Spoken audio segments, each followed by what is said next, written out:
करोड़ रुपए की एक अतिरिक्त व्यवस्था स्वावलंबी भारत कोष में करने की व्यवस्था की गई है। बायोफार्मा सेक्टर, इस प्रकार इस पर बहुत जोर दिया गया है और बायोफार्मा सेक्टर पर 10,000 करोड़ के परिव्यय की व्यवस्था और वैश्विक बायोफार्मा विनिर्माण केंद्र के रूप में विकसित करने की भी योजना बनाई गई है। देश भर में कंटेनर बने, हमारे जो पात्र होते हैं, कंटेनरों की संख्या, हमारे यहाँ उत्पादन इंपोर्ट ज्यादा होता है, तो कंटेनर के निर्माण के लिए भी 10,000 करोड़ की व्यवस्था अगले 5 वर्षों के लिए की गई है। 20 नए राष्ट्रीय जल मार्ग, आपने देखा होगा कि पिछले दिनों हमेशा से प्रधानमंत्री जी आदरणीय मोदी जी का कहना, या उससे पहले श्रद्धेय अटल बिहारी वाजपेयी भी नदी से नदी जोड़ने का कार्य जो करते थे, तो उसी में जल की पूर्ति ज्यादा बढ़े हमारे उसमें, जल मार्ग के द्वारा भी एक यातायात सुगम बने, इसके लिए उड़ीसा से इसको प्रारंभ करके आगे बढ़ाने का काम किया जाए। निर्यात क्षेत्र में भी आपने देखा है कि पिछले दिनों मोबाइल के क्षेत्र में 127 गुना, निर्माण के क्षेत्र, निर्यात के क्षेत्र में 127 गुना हमारे मोबाइल का एक्सपोर्ट होने का काम भी पिछले दिनों किया गया है। पेशेवर सहायक चिकित्सक, आपने देखा होगा पशु चिकित्सा के क्षेत्र में हमारे डॉक्टर्स की कमी रहती है, उनके सहायकों की कमी रहती है, तो इस बार सरकार ने फोकस किया है कि हमारे जो पेशेवर सहायक चिकित्सा के क्षेत्र में भी, पशु चिकित्सा के क्षेत्र में एक बड़ी संख्या में लगभग 20,000 के आसपास हमारे सहायक पेशेवर पशु चिकित्सा क्षेत्र से जुड़े। इसके लिए भी सरकार ने एक बड़ी योजना तैयार करने का काम किया है। उच्च गति के रेल कॉरिडोर बनाने का काम भी देश भर के अलग अलग स्थानों में, जिसमें मुंबई से पुणे, पुणे से हैदराबाद, हैदराबाद से चेन्नई, इस प्रकार अनेक प्रकार से दिल्ली से बनारसी, तो उच्च रेल गति से चल सके उसके लिए भी कॉरिडोर बनाने की व्यवस्था सरकार ने इसके अंदर की है।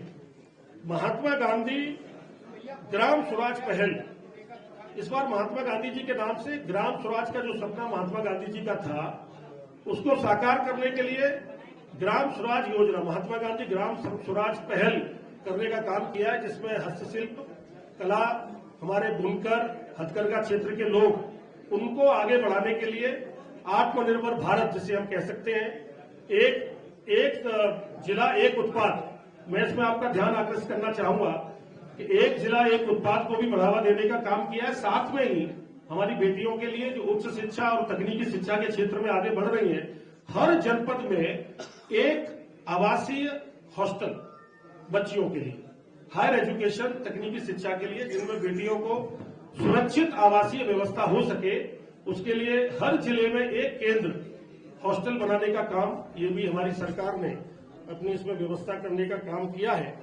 साथ ही तिलहन आदि की आत्मनिर्भरता हेतु सरसों, मूंगफली, तिल, सोयाबीन, सूर्यमुखी आदि के राज्यों को ये अधिक सहायता देने की योजना सरकार के द्वारा बनाई गई है। वृक्ष आधारित उत्पादन को बढ़ावा देने का काम किया है, जिसमें नारियल, चंदन, कोको, काजू, जो मैंने आपको भी बताया कि 1 करोड़ किसानों को लगभग लाभ देने की योजना ये सरकार ने अपनी ओर से की है। प्रत्येक जिले में कन्या छात्रावास, प्रधानमंत्री दिव्यांगता केंद्र, जो हमारे दिव्यांग जन है उनके लिए प्रधानमंत्री दिव्याशा केंद्र की योजना भी सरकार ने जो पहले थी उसको और तेज गति से वो आगे बढ़े, उसमें व्यापक हमारे दिव्यांगों को उसका सहयोग मिल सके, इसके लिए भी व्यवस्था करने का काम किया।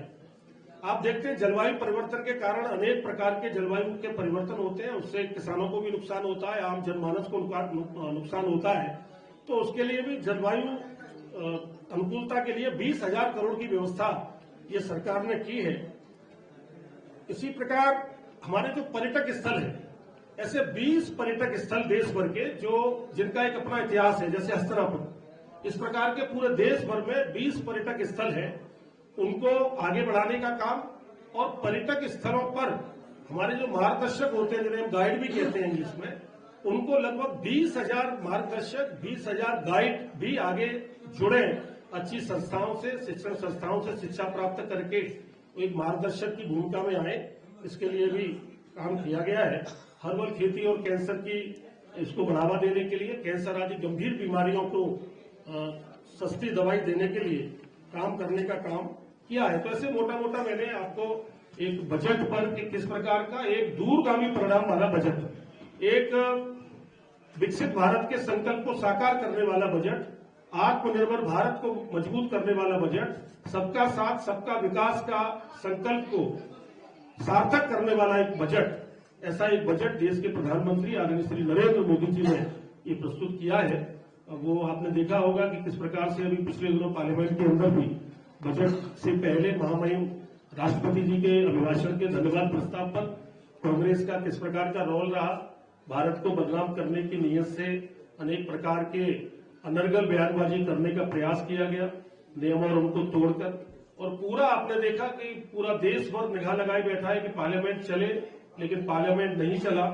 और ऐसा मुझे लगता है लगभग 25 वर्ष बाद ऐसा हुआ है जब देश के यशस्वी प्रधानमंत्री आदरणीय मोदी जी, वर्तमान में जो हमारे प्रधानमंत्री हैं, वो अपना महामहिम राष्ट्रपति के अभिभाषण पर धन्यवाद प्रस्ताव पर जवाब देने के लिए भी वो नहीं दे पाए। ऐसा ये बड़ी दुर्भाग्यपूर्ण स्थिति इस बार पार्लियामेंट में बनी है। मैं पुनः क्षमा सहित क्योंकि मैं स्वयं एक कार्यकर्ता हूं, एक सांसद होने के नाते भी और पार्टी का एक जिम्मेदार दायित्ववान पदाधिकारी होने के नाते भी मैं हमेशा प्रेस कॉन्फ्रेंस में आधे घंटे पहले पहुंचता हूं और ये मेरा प्रयास भी था, लेकिन जैसा मंजूर था मैं इसलिए बार बार आपको मैं इसके लिए मैं क्षमा भी प्रार्थी हूं। आप सबका बहुत धन्यवाद, आपने वेट किया, इंतजार किया, उसके लिए पुनः क्षमा चाहता हूं। कांग्रेस लेकिन आप पे आरोप थोड़ा सा आगे प्रश्न आरोप लगाए आम आदमी के राहत देखिए क्या कई बार क्या होता है कि लोक लुभावन बजट होते हैं। बजट में केवल आपने देखा होगा कि पिछली बार 12 लाख तक का जो हमारे मध्यम परिवारों को लाभ भी मिला उसका, लेकिन हर बार कोई लोक लुभावन बजट आएगा ऐसी कल्पना भी हमको नहीं करनी चाहिए। कई बार दूरगामी परिणाम के लिए वर्ष भर की योजना, 5 वर्ष की योजना और 25 वर्ष की योजना, वर्ष भर का क्रियान्वयन, 5 वर्ष की योजना और 25 वर्ष का आगामी समय का एक सार्थक मजबूत, हर क्षेत्र में हर सेक्टर में मजबूती प्रदान करने वाला बजट ये दिया गया है। तो कांग्रेस के आरोप बिल्कुल एक विपक्ष के नाते उनको कुछ बोलना है, आरोप लगाने के लिए उतना ही भर पर्याप्त है। सच्चाई वो भी जानते हैं कि भारत के लिए देखिए कोई न कोई लक्ष्य आपको तय करना पड़ता है। आप बजट सिंपल सा है, घर का बजट भी बनता है, देश का बजट भी बनता है, तो हर बार घर के बजट में अलग अलग प्रकार की योजनाएं बनती है। कभी बच्ची की शादी होती है, कभी और प्रकार के खर्चे होते हैं तो उनका सेटलमेंट अलग से करते हैं। तो देश के बजट के लिए भी एक बहुआयामी, एक मैं तो कहूंगा कि ये भारत की अर्थव्यवस्था को मजबूत करने वाला, दूरगामी परिणाम लाने वाला बजट है।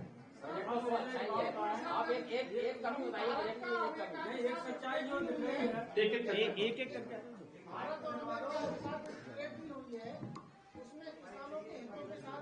बहुत स्पष्ट किया है। अभी आपने देखा होगा हमारे जो कॉमर्स मिनिस्टर है, वाणिज्य मंत्री आदरणीय पीयूष गोयल जी, उन्होंने बहुत स्पष्ट किया है, बिल्कुल स्पष्ट है। किसानों के मामले में, पशुपालन के मामले में, दुग्ध के मामले में, डेयरी के मामले में, जो भी हमारी फसलें हैं उनसे रिलेटेड किसी भी प्रकार का कोई भी कंप्रोमाइज जो भारत और यूएस के साथ जो डील हुई है उसमें नहीं किया गया है। ये बड़ा स्पष्ट है। चुनौती के साथ हम कहते हैं कि कांग्रेस पार्टी अनर्गल बयानबाजी, भ्रम फैलाने के लिए पैदा करती है। भारत के किसानों के साथ, दुग्ध पालकों के साथ, ग्रामीण क्षेत्र के साथ कोई कंप्रोमाइज नहीं किया जाएगा। ये सच्चाई ये भी है साहब कि अब बीजेपी की चूल्हे हिलने लगी है। आजकल जो यूजीसी वगैरह कानून लाए जा रहे हैं तो उसकी वजह से सर्वर पूरी तरह से खसक गया है। और आज दिन सोशल मीडिया पे भी आप देख रहे होंगे, हम देख रहे हैं कि बीजेपी पूरी तरह से लगता है कि दरकिनार हो जाएगी। क्या लगता है आपको? देखिए ऐसा है, मैं इस पर ज्यादा कुछ नहीं कह सकता क्योंकि माननीय सुप्रीम कोर्ट में ये विषय चल रहा है। उन्होंने उस पर रोक भी लगाई है। कोई सुझाव उनके थे, उन्होंने उनको रोका है। तो आने वाले समय में अभी क्योंकि डेट्स उसमें पड़ी हैं तो मैं उस पर बहुत टिप्पणी नहीं करूंगा, लेकिन मैं इतना जरूर कहूंगा कि 10% का आरक्षण देने का काम भी भारतीय जनता पार्टी की सरकार केंद्र में आदरणीय मोदी जी ने भी करने का काम किया था। सबका साथ सबका विकास, हमारी चिंता सबको साथ लेके चलने की रहती है, सभी वर्गों को। जो आप बोल रहे हैं आरक्षण दिया था ना, वो भी पूरी तरीके से लागू नहीं हुआ है। उसमें भी स्कॉलरशिप जैसी सुविधाएं नहीं है आज तक। उसमें देखिए ऐसा है, मेरा मानना ये है कि आइए भरत सिंह जी, मेरा मानना ये है कि हम लोग अभी आज बजट पर मुख्य रूप से चर्चा कर रहे हैं। बाकी के विषयों पर समय समय पर हमारे प्रवक्ता है वो लोग बोलते भी रहते हैं। और मैं आपको बहुत स्पष्ट कहूं कि देश के यशस्वी प्रधानमंत्री आदरणीय मोदी जी का 140 करोड़ देशवासियों को साथ लेके चलने का हमेशा से एक संकल्प रहता है। सभी को साथ लेके चलना, यही हमारी खूबसूरती है। नेशन फर्स्ट, भारत को साथ लेके सभी वर्गों को, ये मोदी जी का।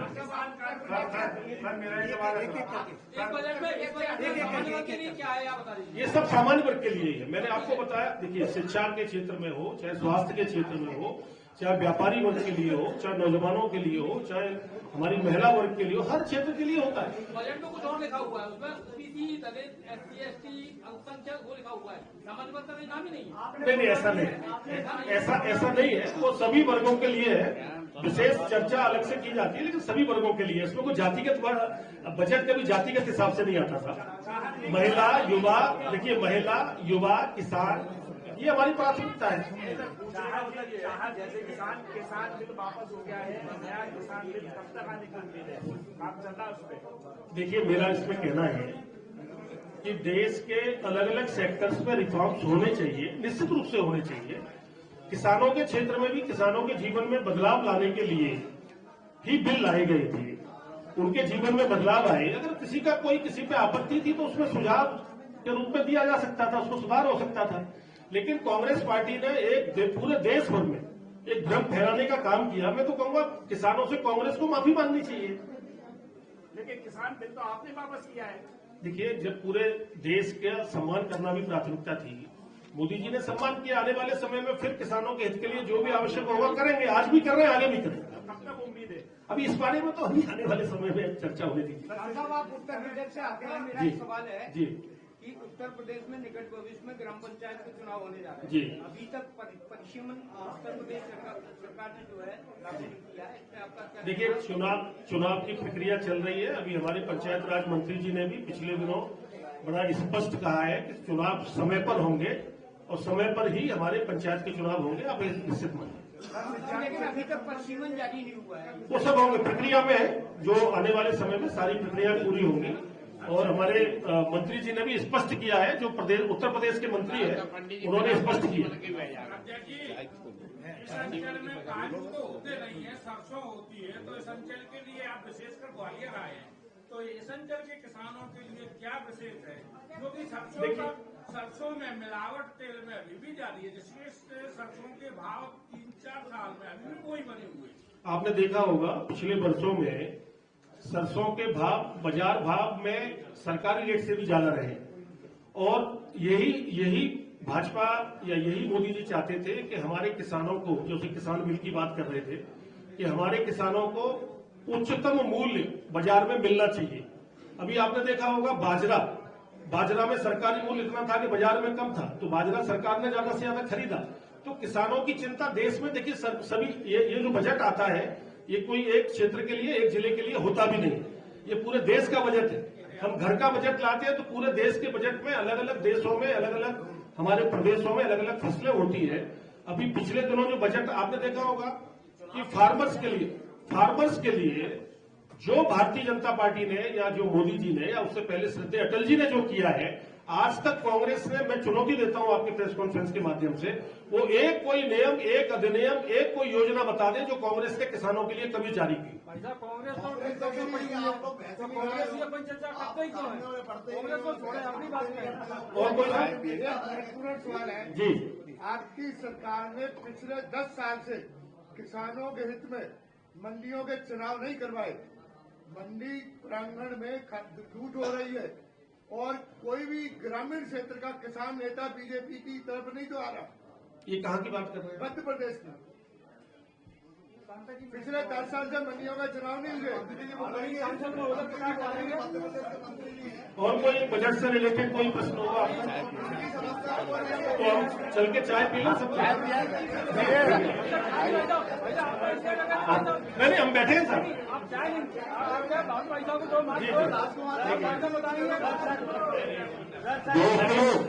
अपन सब मिलकर चाय पीते हैं। आओ, आप आ गए, आप लोग आओ।